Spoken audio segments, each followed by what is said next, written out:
Hi everyone, welcome back to Winging It. If you're new here, you're very welcome, and if you're a regular, welcome back.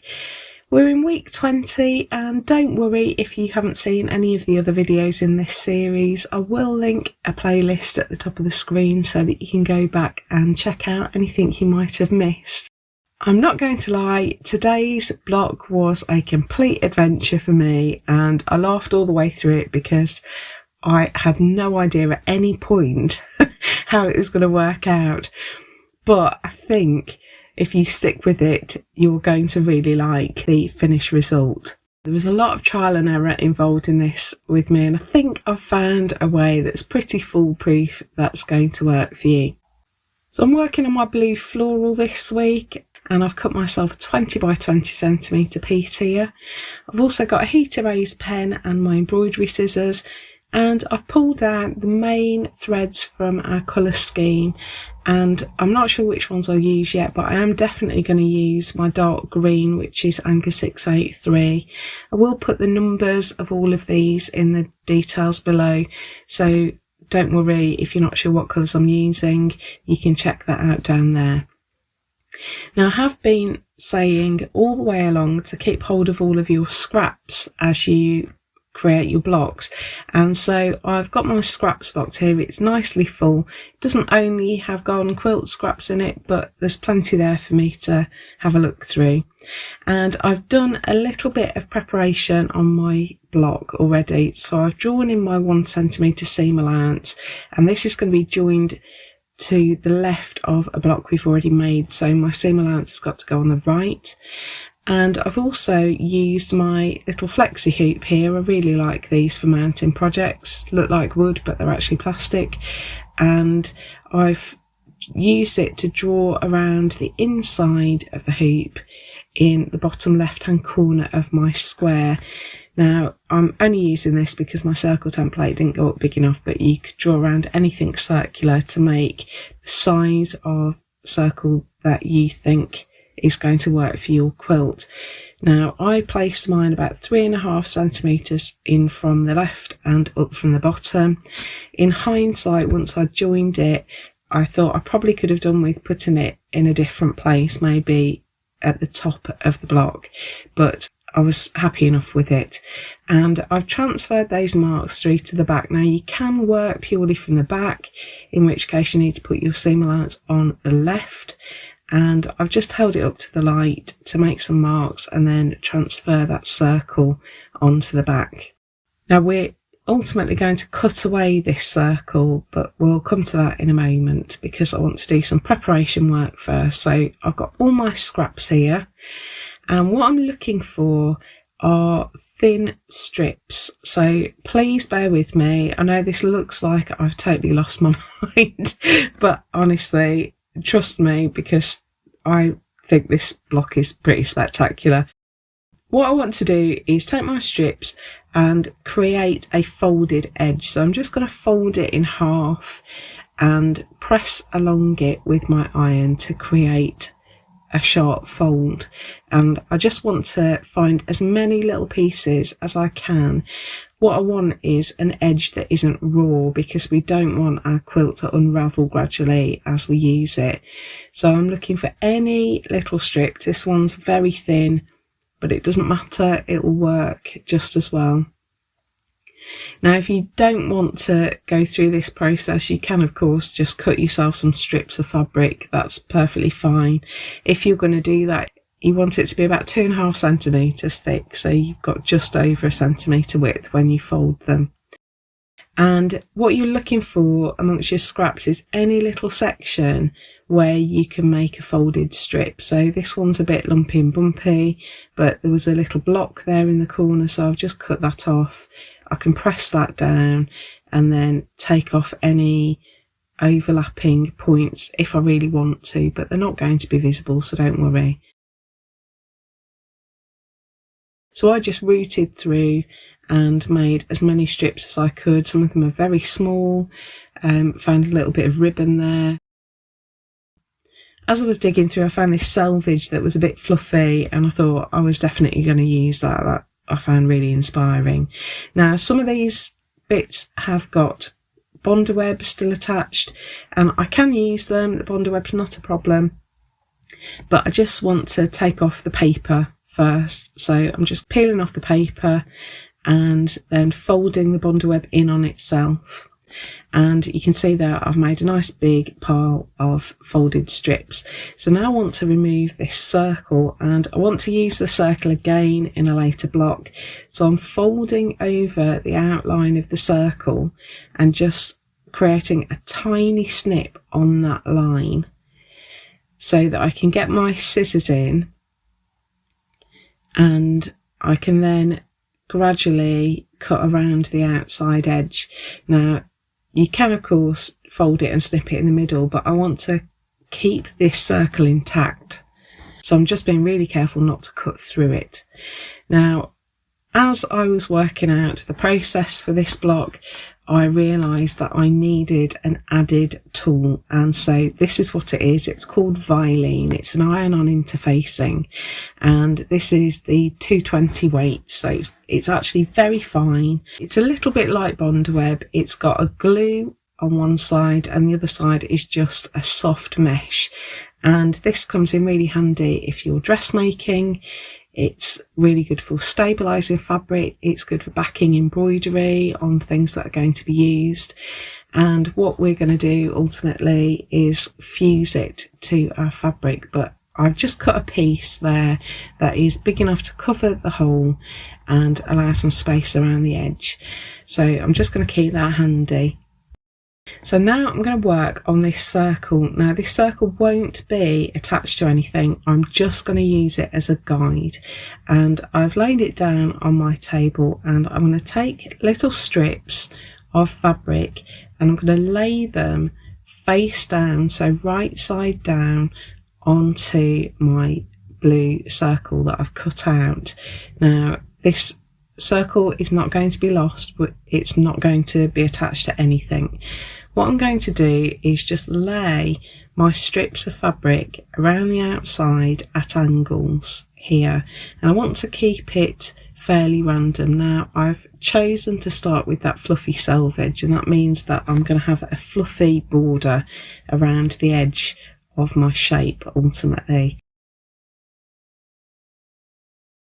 So I've just put those on, realised it looks very regularly hexagonal, so I'm going to put in another couple of pieces just to break up that regularity a little bit. So I'm just overlapping there, and you just want to make sure that you don't have any ends of your pieces showing into that space in the middle. So all of your ends need to be outside of the circle. It'll become clearer as we go. So now I've got a yellow strip and I want to offset that. So here you can see the sides are beyond that void where the blue fabric is showing through, and you just want to keep them well out of the way. So I'm going around now with some other strips. I'm putting the folded side into that blue fabric and the raw edges outside, and I want to just offset all my strips so that they are pointing at different angles.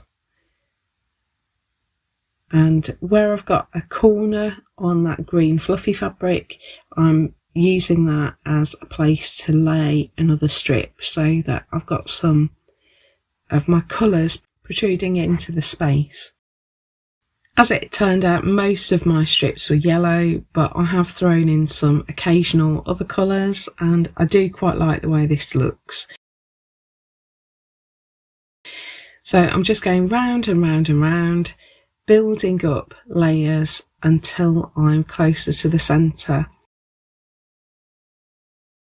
If you want to, you could stop here and just put a piece of fabric over the back, but I went on right to the bitter end. And then I opened up a strip, cut a little square and just put it over the top, just so that there was no holes showing through.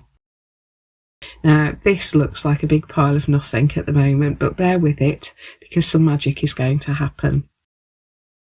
So now I've got my Vilene and I want to put it glue side down so that the glue is going to be in contact with that pile of fabric. I just want to make sure it's central, and I should have done this on my ironing mats. Note to you to build this up on an ironing mat. So I've got some greaseproof paper, my fabrics on top of that, and I've put my Vilene glue side down, and then I just want to really quickly clamp my iron down on the centre of that. Now Vilene, you need to hold your iron in place for about 8 seconds, and I did do that, but obviously my iron's quite small, so I'm moving it around and I'm just pressing that Vilene down so that it's as attached to the fabric as possible. Now I'm obviously attaching it to my greaseproof paper, which can just be peeled away. So I'm just going to peel that away gently. I flipped it over, and I'm going to now reveal what's underneath, because this blue circle is not attached. And there we have our rosette. So this is loosely based on a paper craft technique called iris folding, but I've just manipulated the technique a little bit for fabric, and I was so relieved, I have to say, because I did try about 4 different techniques to make this work, and this was the one that finally got it. So I hope you like that. I just thought it was fabulous when it actually worked. So I'm now positioning my cutaway over that, and I've got plenty of Vilene here to add some pins to the outside. Now if you want to, you can refuse that glue and glue it to the backing fabric for your block, but I want to cut some of it away to get rid of some of the bulk. So I'm just going to pin it in place just to hold it secure while I'm adding some stitching. And we're going to add some surface embroidery now that's going to attach our rosette to the backing fabric. So I thought I would do some sort of sketchy feather stitch here. So we have covered feather stitch in a previous video. I will link a tutorial at the top of the screen, but we basically start off like fly stitch, making a V shape, and then rather than adding a stalk, we just make a second V shape off in the other direction. So I'm working right here and then going back to the left, and that makes this connected V arrangement of stitches. It's my all-time favourite stitch. It's why we call ourselves Feather Stitch House, because I absolutely adore this stitch. So I'm just going to work my way round, and you could go all the way around the circle if you wanted to. I'm going to do little sections in different colours. So I'm going to do a little bit of white, and then I'm going to bring some blue in a little bit later, and just use some of the colours that are in the rosette to just add some stitching around the outside. And I am going to overlap them as well, so it looks almost tangled and thorny, I suppose. I don't really know what to call this block, because it was intentionally going to be a rose, but then ended up, I kept thinking it looked like a bird's nest. So you could have either. Either works for our quilt, because they're both garden themed items, so that's fine. So I'm just going around there. All I would say about this part of the process is that you want to make sure that your stitches are going through your Vilene on the back, and as long as you've got stitches that are overlapping the edge of the circle that you cut away, you don't really need to worry about adding a stitch circle all the way around. You'll see that this is really nicely secure by the time I've added the embroidery. If you wanted to tack it, you could, but I found that I didn't need to. So I've got 2 strands of thread for both of these. I've put a little bit of blue in there, and now I'm coming in with some pink, and you can see I've started into the white there. So I've come in at a slightly different angle so that I've got almost like spokes coming in, little arcs, and my pink stitches are overlapping my white a little bit. And I'm just going to continue round, and I can take some pins out now because they're in the way and my stitches are securing that block down, so it's fine. Now I've got 2 strands of red and I'm filling in another little gap, and then I add some yellow as well, I think, in the end. So that's how it looks after I've put in my feather stitch. And so now I'm going to take away some of the bulk at the back. So I'm just going round with my scissors, lifting up that violin, seeing what comes with it, and just trimming round. I've just been very careful to not really go anywhere near the stitching that I've put in, because I don't want to accidentally snip any of those stitches. As I say, you could just iron this down, but I don't want it to be too rigid. The violin will add some rigidity to your fabric, so if you don't want that, then you can cut it away. And then I'm just going back in with my iron and pressing down any loose bits of violin. Now I want to make sure that my rosette pieces are secure, because some of these are only very slightly attached to glue. And I'm doing this really simply. This is where you can just slightly adjust the pieces if you need to. You can see me poking that one just back under the edge of the blue with my needle. And all I'm doing here is just a really simple running stitch along the folded edges of each of the strips. And I'm going to work my way around, just nudging that piece back under the edge again. And yeah, just work my way around, making sure I've stitched every single piece. And obviously I've got some fluff there, so I want to make sure I'm stitching underneath it. So without finishing off the thread, I've just come out at the next strip along, and I can work my way back along the folded edge of that. And like before, as long as I'm catching my fabric to at least one other layer below, it will all hold together.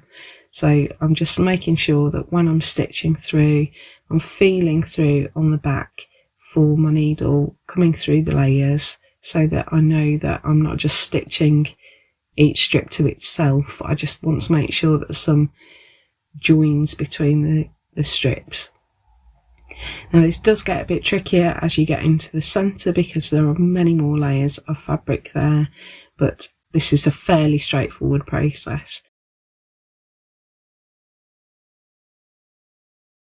So I'm going to put all the rest of that stitching in, and then we'll come back and join it to another block.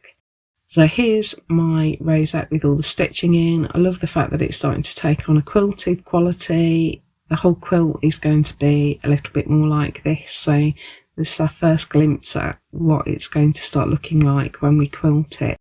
I just was so delighted with this. I genuinely couldn't believe it had worked. So I've brought in my ladybird block. At this point I should have turned it around, but I didn't. I've marked in my seam allowance using the technique that we've used before to make sure that I'm compensating for any cutting inaccuracies. I will link a video for this process at the top of the screen.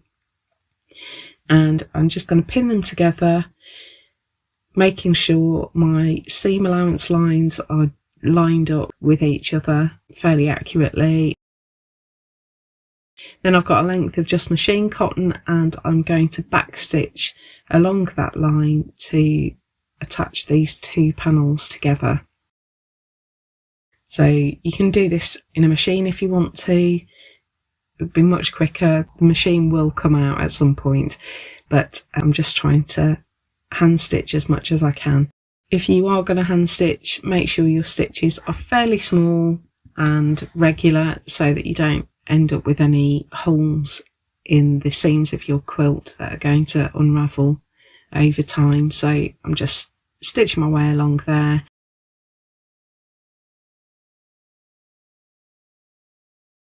Then I've got my ironing mat back out, and I'm going to press these seams over to the green. That's the much stronger colour. So I'm just holding that seam down. I'm going to go along it with my iron, and you can see me there just pulling out that green panel ever so slightly to the right, just to make sure that the seam is fully open. And then I can flip the blocks over and press again along that edge. So now we want to extend our ladybird trail. I've got my heat erase pen, and I'm just going to go along and sketch in a continuation of that trail. So I went quite bold here because I wanted quite a fluent line, but I did go in and sketch back over the top of that because it was very faint. So I've drawn my line, and I've got my 683 thread. I want 2 strands, and I'm just going to carry on that stitching. You can see now why I recommend to stitch any lines into the seam allowance, because the end of my stitching there is now caught into the seam, and I can pick up on the blue panel like nothing happened, and it will look like one continuous line. I'm now just going to running stitch along the line on the blue fabric, and I'm just going to try really hard to mimic the length of the stitching on my ladybird block so that it does look like I stitch it all in one go. So I'm just carefully following my line, and there we've got my ladybird trail. So here's our rosette, and that's what the 2 blocks look like joined together. I'm absolutely delighted with this one. I think they look great together. And we have got this space here that is just crying out for another quote, which we will add at a later date. That's our pair of blocks for this week. Hope you enjoyed that adventure. If you have enjoyed it, please do give us a like. It really helps our channel, it helps other people find our videos. Do share your rosette blocks at #FSH23Quilt, and if you want a similar project, I will link a couple of videos over here to take you to something else that you can do with some fabric scraps. If you want to subscribe, click on our logo down here. We'd really appreciate it. Thanks so much for watching. Have a really great week, and I'll see you in the next video. Bye!